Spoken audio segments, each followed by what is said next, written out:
রাজ্যসভার সাংসদ রাজীব ভট্টাচার্যের ফান্ড থেকে আগরতলা জিবি হাসপাতালের এক বিল্ডিং থেকে অন্য বিল্ডিংয়ে রোগী নিয়ে যাওয়ার জন্য দুটি গাড়ি প্রদান করা হয়, যার মূল্য প্রায় 12 লক্ষ টাকা। আজ তার আনুষ্ঠানিক উদ্বোধন হয়। জিবি হাসপাতালে এই অনুষ্ঠানের উদ্বোধন করলেন সাংসদ রাজীব ভট্টাচার্য। পাশাপাশি উপস্থিত ছিলেন পশ্চিম জেলার জেলা শাসক সহ জিবি মেডিকেল সুপার সহ অন্যান্যরা। ব্যুরো রিপোর্ট, আরই, ধর্মনগর।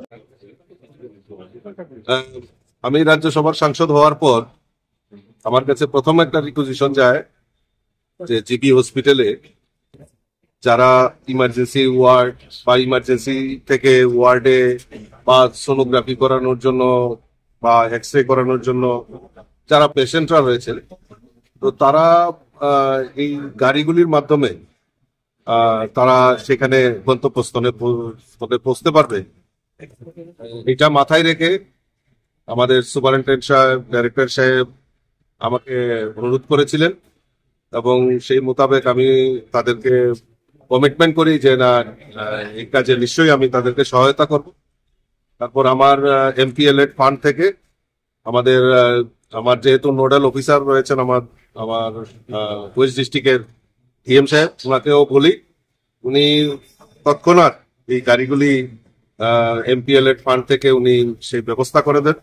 আমি ধন্যবাদ জানাই এরকম সুচিন্তিত যে চিন্তাধারা, এই চিন্তাধারার মধ্যে আমাদের মূল লক্ষ্য যেটা মানুষের জন্য সেবা। এবং ইতিমধ্যে আপনারা জানেন যে আমাদের আগরতলা জিবি হসপিটাল এবং মেডিকেল কলেজ চিকিৎসা ক্ষেত্রে একটা উল্লেখযোগ্য ভূমিকা পালন করছেন।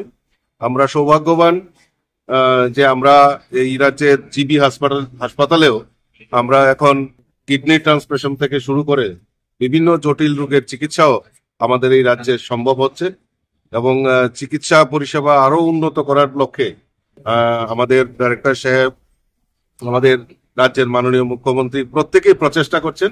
সেই প্রচেষ্টায় যদি আমিও কিছুটা অংশীদারিত্ব নিতে পারি তাহলে নিজেকে ধন্য মনে করব।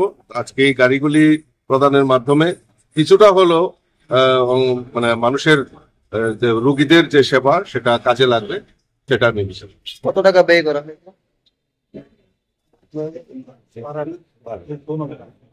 এই দুটো গাড়ি মোটামুটি 12 লাখ টাকার মতো যেটা এক্সপেন্ডিচার হয়েছে।